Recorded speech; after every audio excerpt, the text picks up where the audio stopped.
Praise the lord, God's morning. एक और बार स्वागत है आपका इस खूबसूरत प्रोग्राम जिसका नाम है 10 मिनट विद द लॉर्ड। आज बुक ऑफ अय्यूब यानी कि बुक ऑफ जोब हम शुरुआत कर रहे हैं अय्यूब की पुस्तक से। और अय्यूब की पुस्तक में जब भी इससे पहले की शुरुआत करें, हम जानते हैं इस पुस्तक में बहुत से लोग अलग अलग रीति से इसे संबोधित करते हैं। पर ख़ास तौर से कुछ लोग कहते हैं कि ये एक कविता है, यानी कि एक गीत के रूप में इसे भी देखा जाता है। और आधे से ज़्यादा पुस्तक में जो अध्याय हैं गीतों के समान है। मैंने अपने आप को पाया जब मैं इन्हें पढ़ रहा था, एक्सप्लेन करना मेरे लिए वाकई में भारी था, जैसे कि मैं दूसरी पुस्तकों को एक्सप्लेन करता। पर पढ़ेंगे, प्रभु सिखाए हमें, पवित्र आत्मा हमारी अगुवाई करे। तो इससे पहले कि हम पहले अध्याय की शुरुआत करें, अय्यूब की पुस्तक उसका पहले अध्याय से पहले भूमिका आता है, और ये है पेज नंबर है 607। ये इस भूमिका में हम देखेंगे कि इस पुस्तक में है क्या, किस बारे में बात हो रही है। कुछ लोग इसे भविष्यवाणी की पुस्तक भी देखते हैं, कुछ लोग सिर्फ कहानी की पुस्तक देखते हैं, but this was not natural लोग कहते हैं। पर यह एक संचय की बात रही, अभी भी इसके लिए सीधे निष्कर्ष तक नहीं पहुंच पाए। उनके मन में भी शायद ये एक कहानी है जो कि सुनाई गई है। पर आइए देखते हैं, शुरुआत करते हैं। यह अय्यूब की पुस्तक एक भले व्यक्ति के साथ घटी घटनाओं का विवरण प्रस्तुत करती है, जिसे महाविपदा का सामना करना पड़ा। उसके सभी बच्चों की आकस्मिक मृत्यु हो जाती है, उसकी संपत्ति का सत्यानाश हो जाता है, और वह स्वयं एक घृणास्पद रोग का शिकार हो जाता है। इसके बाद लेखक व्याख्यात्मक संवादों की 3 श्रृंखलाओं द्वारा यह दर्शाता है कि अय्यूब और उसके मित्रों की इन विपत्ताओं के प्रति क्या प्रतिक्रिया है। अंत में परमेश्वर स्वयं अय्यूब पर प्रकट होता है, जब मानव जाति के साथ परमेश्वर का व्यवहार इस वाद विवाद का प्रमुख केंद्र रहता है। अगर हम चारों तरफ ध्यान दें तो पवित्र शास्त्र बाइबल हमें हर भाग में कनेक्टिंग और कनेक्शन दिखाता है।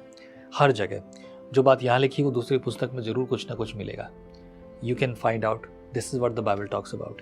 हर जगह पर भिन्नताओं में भी परमेश्वर एकता को दिखाता है, रिश्तों को बनाना दिखाता है।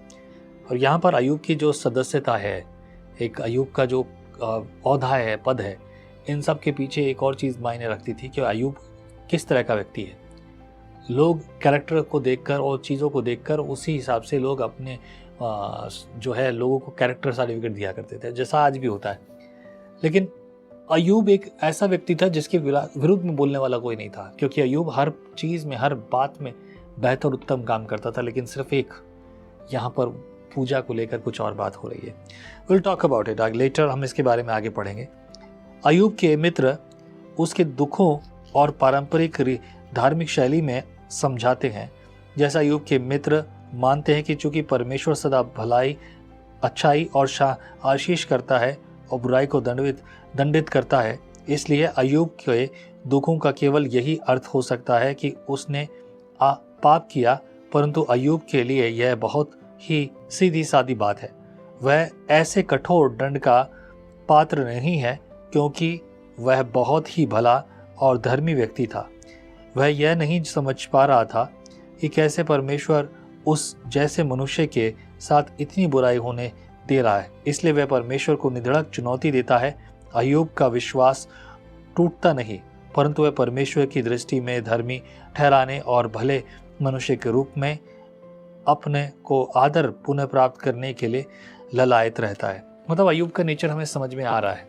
अब परिस्थितियां चाहे जैसे भी हों, लेकिन इंपॉर्टेंट बात क्या है कि अय्यूब परमेश्वर के साथ किस रीति से रिश्ते रखता है और किस रीति से व्यवहार रखता है। इस बात को समझने के लिए आपको और मुझे अय्यूब की पुस्तक को समझना जरूरी है। अय्यूब की पुस्तक एक ऐसा आईना दिखाती है कि विश्वासी के जीवन में कितनी बड़ी बड़ी मुसीबतें आ सकती हैं और मुसीबतों का सामना वो कैसे करे। बहुत बार लोग ये सवाल प्रभु के सेवकों से पूछते रहते हैं, मेरे ऊपर इतनी मुसीबत है, इतनी मुसीबत है, इतनी मुसीबत है, ये है, ये है, ये है, ये है, बहुत सारी कहानियाँ। और वो कहानियाँ वाकई में सच है, बहुत दुख तकलीफ से भरी हुई बातें हैं। कुछ लोगों के लिए नहीं भी हैं, पर ज़्यादातर तो यही सच है। पर बात ये नहीं है कि कितनी तकलीफ है, बात यह है कि उस तकलीफ से मैं निकलता कैसे हूँ। और ये सब बातें आप बुक ऑफ अय्यूब यानी जोब की पुस्तक में आप ये सब सीख सकते हैं। अगर मैं यहाँ देखूँ, एक आखिरी पैराग्राफ में लिखा है, परमेश्वर अय्यूब के प्रश्नों का कोई उत्तर नहीं देता, परंतु वह अपनी ईश्वरीय सामर्थ और बुद्धि का एक व्यंग्यात्मक चित्रण प्रस्तुत कर उसे अभिभूत करते हुए उसके विश्वास का प्रत्युत्तर अवश्य देता है। तब अय्यूब दीनतापूर्वक परमेश्वर को एकमात्र बुद्धिमान और महान के रूप में स्वीकार करते हुए अपने बेलगाम और आग बबूला होकर कहे गए शब्दों के लिए पश्चाताप करता है। अभी बेलगाम होकर जो उसने व्यवहार किया, ये सब जो भी कुछ किया, उसके लिए पश्चाताप करता है। पता है, धार्मिकता यानी धर्मी बनना बहुत बड़ा भारी का काम है, लेकिन इस भारी काम को आसान हम देखते हैं जब हम परमेश्वर की आत्मा की अगुवाई में चलते हों। अय्यूब के साथ सिर्फ एक दरवाज़ा था और कुछ नहीं। अय्यूब यहाँ पर परमेश्वर के द्वारा प्रेरित नहीं है, सामर्थ्य नहीं है उसे, परंतु परमेश्वर ने जब उसे चुना तब उसे बहुत आज से इस्तेमाल किया। अब तक तो नहीं था, पर कब ऐसी परिस्थितियाँ थी ये सोचने और जानने वाली बात है। और this is the reason book of Job यानी कि अय्यूब की पुस्तक बहुत बेहतरीन पुस्तक होने वाली है प्रियो। इस पुस्तक से हम बहुत सारी गहरी और गंभीर बातें सीखेंगे, खासतौर से सताव के समय परमेश्वर कैसे हमें साथ देता है। समराइज करके बताऊंगा। आगे चौथे पैराग्राफ में लिखा है, इसका गद्यात्मक उपसंहार है, दर्शाता है कि अय्यूब को कैसे अपनी मछली वृद्धावस्था प्राप्त हुई, यहाँ तक कि वह पहले की अपेक्षा कहीं अधिक समृद्ध हो गया था। परमेश्वर अय्यूब के मित्रों को इसलिए डांटता है कि वे अय्यूब के दुखों का अर्थ समझाने में असफल रहे थे।